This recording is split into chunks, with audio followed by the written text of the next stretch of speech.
This story throws you into a dark world where all we know is Bruce Wayne is Batman, or so it seems. As you progress, you're left questioning whether Batman is real or if Bruce is delusional. Everything you thought you knew about the DC universe is turned upside down, and it's up to you and Bruce to figure out why. Some say this could be the last Batman story ever told. Batman is cruising through the streets of Gotham. He's been working an odd case where someone has been leaving chalk outlines of Batman's dead body all over the city. The final outline is located where Batman's heart would be. It takes him to Crime Alley. He arrives at the location to find an all-too-familiar scene. A boy kneeling in the same spot where the Waynes were killed all those years ago. Batman approaches the child and discovers that it's a decomposing corpse. All of a sudden, a mechanism triggers, and the boy shoots Batman before he can react. The caped crusader wakes up inside a hospital where everyone, from his doctor to its orderlies, resemble the villains he's fought over the years. Bruce is led to believe that his Batman identity was all a figment of his imagination. Ultimately, he discovers that this was all a ploy, one created by his father figure, Alfred Pennyworth, in hopes of helping Bruce let go of his crime-fighting crusade. Because according to the butler, what Bruce might find when he gets out of this makeshift Arkham Asylum is worse than he could have ever imagined. Bruce takes his cape and cowl, which resemble a straitjacket, and fights his way to the top floor. Alfred ultimately allows Bruce to leave the asylum. The next thing we see is the Dark Knight emerging from the sand to witness a desolate landscape before him. Most curious of all, he finds a head in a jar in the middle of this desert, and it contains someone he's known for a long time. What in?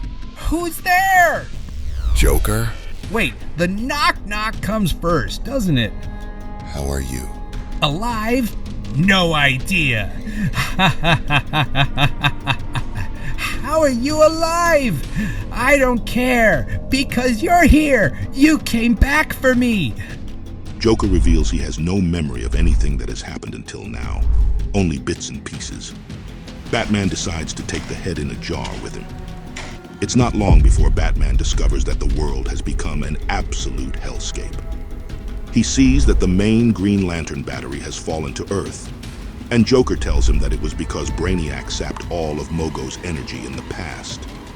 In the end, the Green Lantern Corps was destroyed. Giant energy beings in the shape of babies suddenly attack them.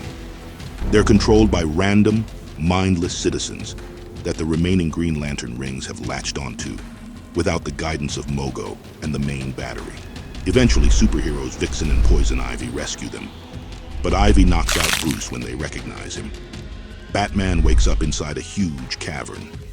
He finds out that he's in Gemworld, one of the last sanctuaries where the remaining citizens of the world are taking refuge with its surviving heroes, and it's led by none other than Wonder Woman. Bruce tries to find answers, but he's not ready for what he hears. Diana? Thank God. Please, tell me who did this? Who killed the world? It's simple, Bruce. You did. Wonder Woman gets Bruce up to speed about everything. That the Justice League lost the war against evil when Lex Luthor incited a riot that ultimately led to the citizens of the city executing each and every superhero they found. A new evil arose in its aftermath. A man calling himself Omega, who defeated the remaining superheroes and managed to acquire the anti-life equation, which he then used to control the minds of Gotham City's people. Not even Superman survived the cataclysm. And in the present, Omega is planning to amplify the anti-life equation signal to control every remaining living thing in the world. We also find out that this Bruce Wayne is a clone created by the original, in order for the world to always have a Batman to protect it. Diana informs Bruce that Omega is rumored to be one of the original Batman disciples. But it doesn't matter, because she's planning on evacuating her people to Hades and leaving all this behind. She asks Bruce to come with them, but he refuses, and decides to go his own way with Joker the next day. They journey through the post-apocalyptic landscape, encountering dangerous speed storms that age you to dust, or down to baby cells and trap you forever. We see that Barry Allen, Bart, Jay Garrick, are all trapped inside, begging for Batman to help them. Somewhere else, Alfred is confronted by Bane and Scarecrow, two villains who now work for Omega. The old man fights valiantly against them, but he ultimately succumbs when Scarecrow injects him with a lethal dose of fear toxin. And in his dying moments, Alfred meets the man who's been pulling the strings all along. What have you done to me? What I asked them to, Alfred. You. I know who you are. How could you? After everything he meant to you. Shh. I have something to tell you. You did it. I did what? Omega tells the dying Alfred that he saved the Waynes. He says Alfred stopped them from seeing the movie and prevented them from being shot. Alfred can now die in peace. 2 weeks later, Batman and Joker are nearing the Plains of Solitude. The Joker has repeatedly been asking Batman on this journey if he can be Robin. Batman finally lashes out and says he can never be Robin because Robin was a good person. Suddenly, Superman rockets rain down and Batman gets knocked out.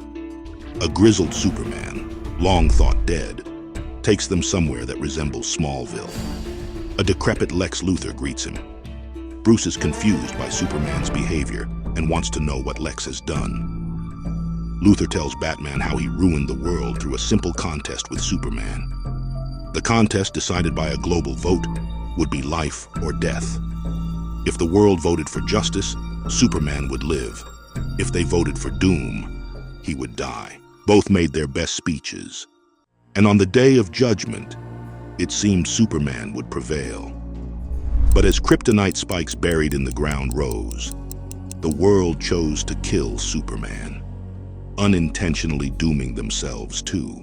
He tells Bruce that all the Supermen here are robots. Lex tries to transport Superman from other dimensions over and over using Brainiac tech in an attempt to find a real Superman. But they keep dying, possibly signifying that this world is truly doomed. Not long after that, the Superman robot turns on Batman and Lex when Scarecrow takes control of it.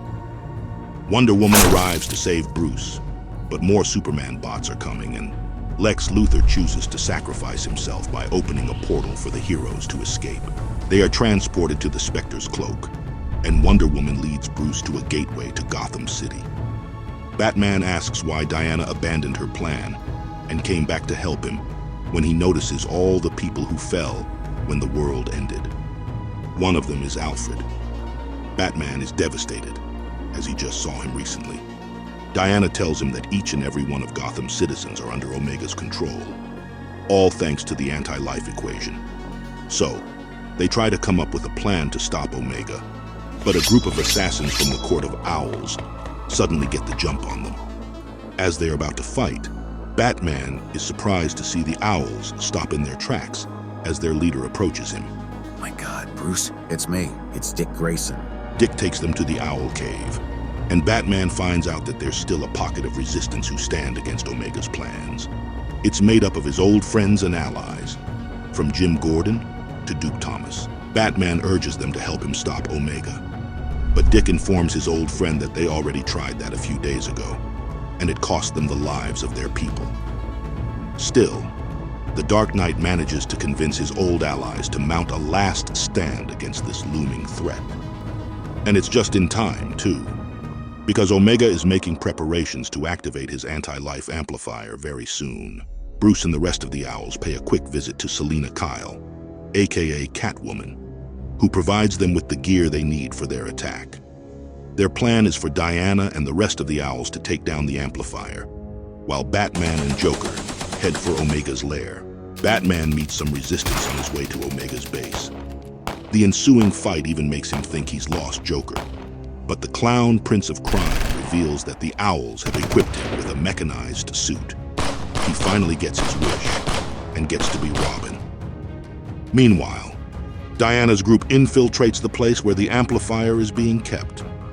Batman and Joker eventually reach Omega's lair, which suspiciously resembles the Batcave. Omega has turned it into a trophy room filled with the old costumes of the supervillains he's killed. And at that moment, Bruce wonders, What if this Batman is the right one for this world? What if he's the one meant for this time? this moment, and I'm just an echo. Suddenly, bright, glowing restraints bind Batman and Joker as Omega appears from the shadows. Back at Diana's group, they discover that the amplifier isn't just a machine. It's the Martian Manhunter, whose mind has been under Omega's control this whole time. The villain will use Manhunter's telepathy to spread the anti-life equation throughout the world. Diana tries to plead with Martian Manhunter, but he's too far gone now. At the same time, Bruce finds himself stripped of his batsuit and tied to the Mobius chair of the new god Metatron. Omega plans on using it to rewrite Bruce's mind into becoming his soldier. But before he can do this, Joker springs into action to save Batman. The effort fails, and Omega defeats the mechanized clown. Don't feel bad for him. He got to die as he always wanted, fighting Batman. Batman? He'd be ashamed of you, you know that? The real Bruce Wayne. I'd have to disagree, Bruce, because I am the real Bruce Wayne. The revelation shocks him, as the real Bruce Wayne tells him that everything, from the owls infiltrating the amplifier to this particular Batman's birth, was his plan all along. You will take me down and replace me, and the machine that made you will have fulfilled its purpose. It's what you were made for, kid. Why you exist. Omega leaves Bruce to stew in his thoughts, and we find out that Joker is still alive. He tells Bruce that he orchestrated the chalk outline case from the beginning of the story, the one with the booby-trapped kid in Crime Alley. All this was to try and prove Batman would break, but even Joker was surprised that he didn't. He even reveals that the reason he became a head in the jar was because Alfred put him there after the old butler found out what he did. Joker then admits that he's found a new sense of admiration for Batman because of that. But Bruce comes up with a plan to escape his restraints, using the penny Alfred gave him earlier in the story. Meanwhile, Diana and her group are locked in battle with Omega's henchmen, made up of Batman's rogues gallery. Omega gives the order for his henchmen to kill the heroes, and says that all crime and evil will stop now that everyone is under his control. But Batman walks up to him, and they get into a fight. Omega tries to convince Batman to join him because the world wanted Batman dead. When he doesn't concede, Omega stabs him in the gut with the spear containing Darkseid's head, which holds the anti-life equation. Omega makes the order to amplify the signal, and Manhunter obeys. But when all hope seems to be lost, Batman smashes Omega with the Darkseid pike, while Wonder Woman wraps her lasso around Martian Manhunter to stop the amplification signal from spreading. Omega tells Batman the world will just rip itself apart, and they need someone to obey. But Batman says that's fine. If they listen, they do. If they don't, they don't. Batman isn't special, or someone to obey. He's just a bat in a storm of bats. That's all he'll ever be. Batman finally puts an end to his creator. Damn you, kid. They're just going to break your heart. In the end, if you let them in, they will. That's why I did this. For you. For them. Just look at them. Look. You look. You say you planned all this. You let me happen, so that I'd follow your lead. But what if that's not why? What if, despite it all, you still see something there? And so you did it, to hold the door open, just a crack, one last time. In the end, Batman and his friends are able to not only stop the amplification signal, but take out both Omega and the anti-life equation. And with the war over, the remaining superheroes of the world begin to rebuild. All of a sudden, a Superman rocket crashes to Earth from another dimension to be the beacon of hope for their ravaged world. This has been Batman, Last Night on Earth. We hope you liked this video. Don't forget to like and subscribe to our channel. Now check out the next video on the screen. We'll see you next time. Take care.